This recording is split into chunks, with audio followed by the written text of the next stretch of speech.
child pose, you're going to find different names in Sanskrit depending on which area of India or the school or the discipline. We have different names for it. The most common names are Balasana and Adhomukha Virasana.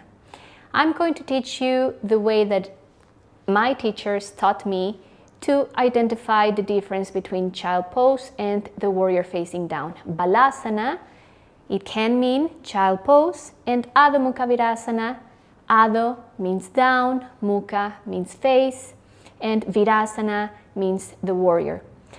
So it's going to be very subtle differences. Both are resting poses, but you're going to feel them different in your own body, and that way you can decide which one of them gives you more rest, which usually we use them for rest. So I'm going to begin with Balasana. Balasana, the child pose. The alignment is with the knees and the feet together. Then I'm going to sit on my heels if it's possible, but it's not possible for everyone. And then I'm going to rest my forehead. And my arms are going to slide back, palms facing up. And I'm going to relax my arm until I have slightly bending arm and the elbow can reach the floor. This will allow me to round my back and rest it.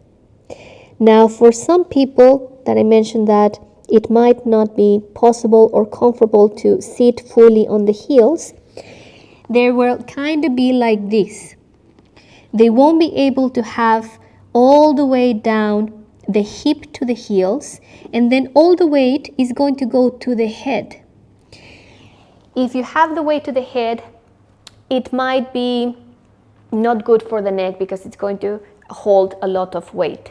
So for that, you have the option to have something under the hip. You can use pillows or you can use cushions and make support and make disappear the space that is between my sitting bones and my feet. You can also do this in Virasana. I'm going to show with one pillow. One pillow might not be enough, but you can use 2, 3, or how many you want. I can use it under my buttocks, and then I will be able to have some support for my hip.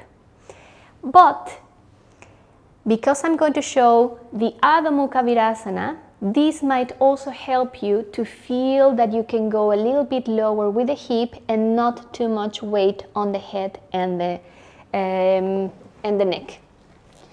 So for that, the only difference is I'm going to separate my knees a little bit wider than my hips. Usually we focus on the same alignment of the hip, but in here I want to go a little bit lower and comfortable for my belly.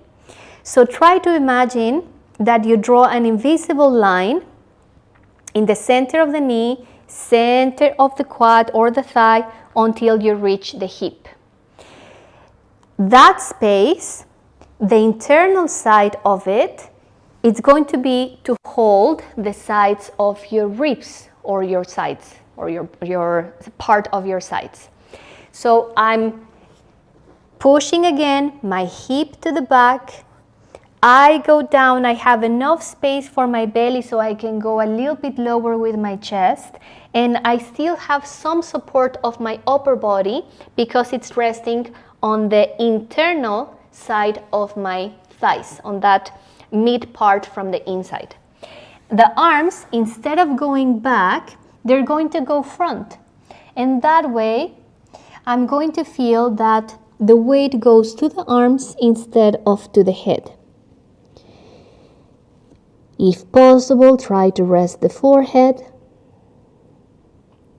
If not possible, you can use a block underneath, or you can just relax your head even though it's not touching the floor. Just make sure that there is no pain or discomfort, especially in these two asanas that are especially for you to feel rested and restore the body.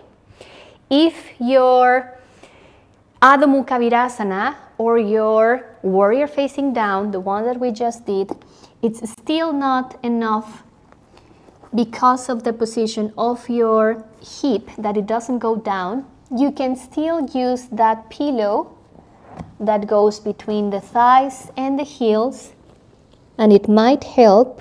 Or you can flex your feet and have a little bit more extra height with comfort for the hip to go back.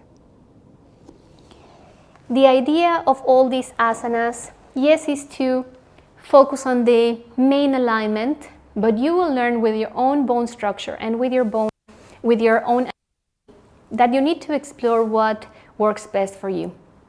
So I hope that you have learned something new today. Thank you.